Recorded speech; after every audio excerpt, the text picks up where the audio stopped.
તો good morning, કેમ છો બધા? મજામાં જશો? હું પણ મજામાં છું. તો આજનો બ્લોગ આપણે બહાર ફરવા નથી જવાનું, પણ આપણે વાડીનો જ બનાવવાનો છે. તો બ્લોગમાં જોડાયા રહેજો. અમે તમને અમારી વાડી બતાવશું. તો ચલો બ્લોગ કરીએ સ્ટાર્ટ. તો મિત્રો, તમે જોઈ શકો છો, આ છે અમારી વાડી. આ છે આપણું મકાન અને આ આપણી ભેંસો તમે જોઈ શકો છો. અને બાકી આજે હવામાન થોડુંક વાદળછાયું છે, એટલે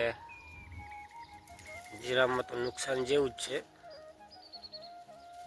વાદળછાયું વાતાવરણ હોય એટલે જીરામાં રોગ બહુ વધારે આવતા હોય છે. તો તમે જોઈ શકો છો, વાદળ લોકેશન સારું છે, પણ ખેડૂતો માટે નુકસાનકારક છે. આ છે આપણે ભેંસ, જોયું ટાઢવા એટલે કોથરો માથે ઉડાડ્યો હોય. અને બીજી અમારી એક નાની પાડી તમે જોઈ શકો છો. એની માં વિયાને 3 મહિના થયા ને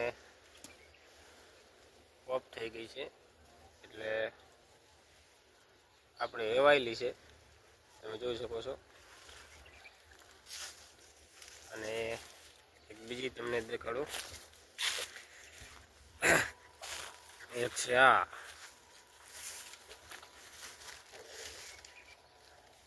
મારી 3, એક ભેંસ ને 2 પાડી.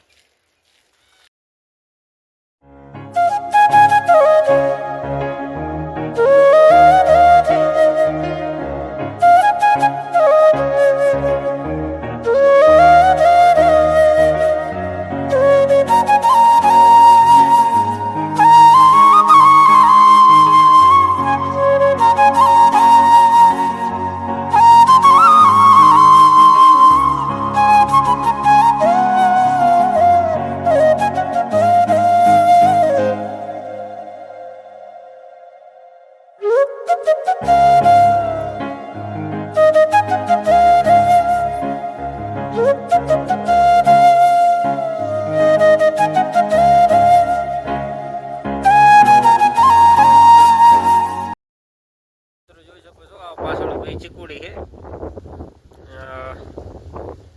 ભેંસને ખવડાવવા માટેની. જો અને બીજું તો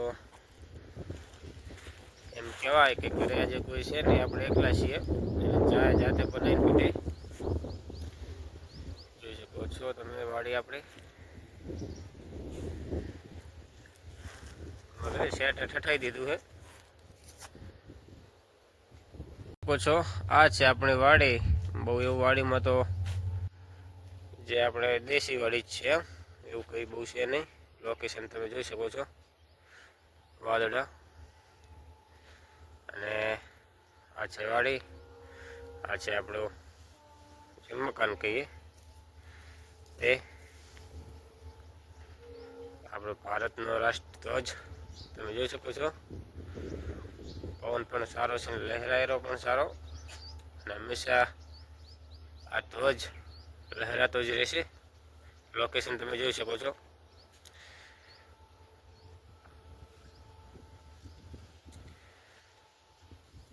મિત્રો, અમારો વ્લોગ ગમ્યો હોય તો અમારી ચેનલ નીલ ઠાકોર લાઈફસ્ટાઈલ વ્લોગને સબસ્ક્રાઈબ કરી લેજો. અને નવા વ્લોગ આવતા રહેશે, અને સપોર્ટ આપતા રહેજો એવી અમે તમારી પાસેથી આશા રાખીએ છીએ. બસ, તો આજના વ્લોગમાં આટલું. મળીએ એક નવા વ્લોગમાં. ત્યાં સુધી જય માતાજી.